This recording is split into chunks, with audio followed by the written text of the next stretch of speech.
بسم اللہ الرحمن الرحیم۔ چاند دو ٹکڑے ہونے کا واقعہ معجزہ۔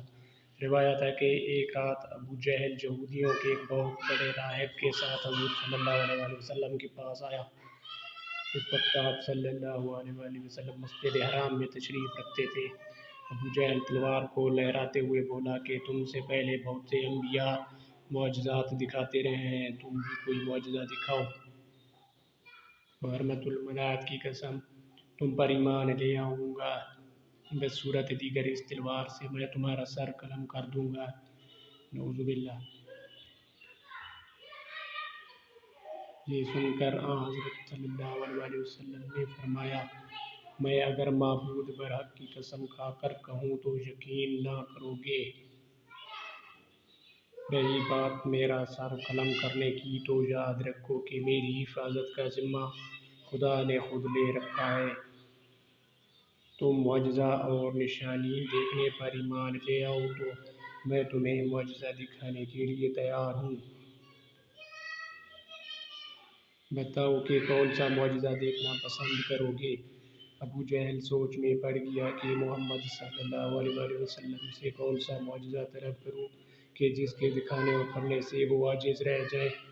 یہودی راہب نے ابو جہل سے کہا کہ محمد صلی اللہ علیہ وسلم ایک جادوگر ہے، جادوگر زمین پر ہوتا ہے، آسمان پر نہیں ہوتا۔ کوئی آسمانی معجزہ سنتے ہیں؟ ابو جہل نے حضور صلی اللہ علیہ وسلم سے کہا کہ تم چاند کو توڑ کر دکھاؤ۔ حضور صلی اللہ علیہ وسلم نے اپنی انگشت مبارک سے شہادت سے چاند کو اشارہ کیا تو امر ربی سے چاند دو ٹکڑے ہو گیا۔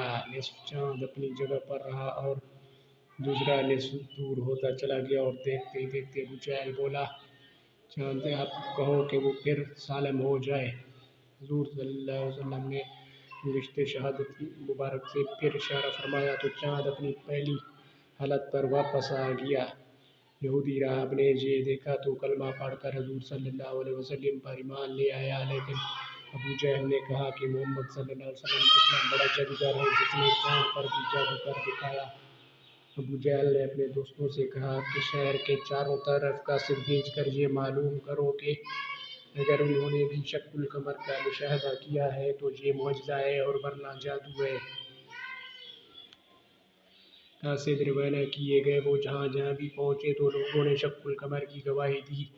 قاصدوں نے ابو جہل کو بتایا، پر ابو جہل پھر بھی ایمان لایا۔ حوالہ دلائل النبوہ توسع الکبریٰ وحجت اللہ وشاہد النبوی۔ مزید ایسی اچھی اسلامک ویڈیو دیکھنے کے لیے فوراً لائک اور سبسکرائب کیجیے۔ Thank you.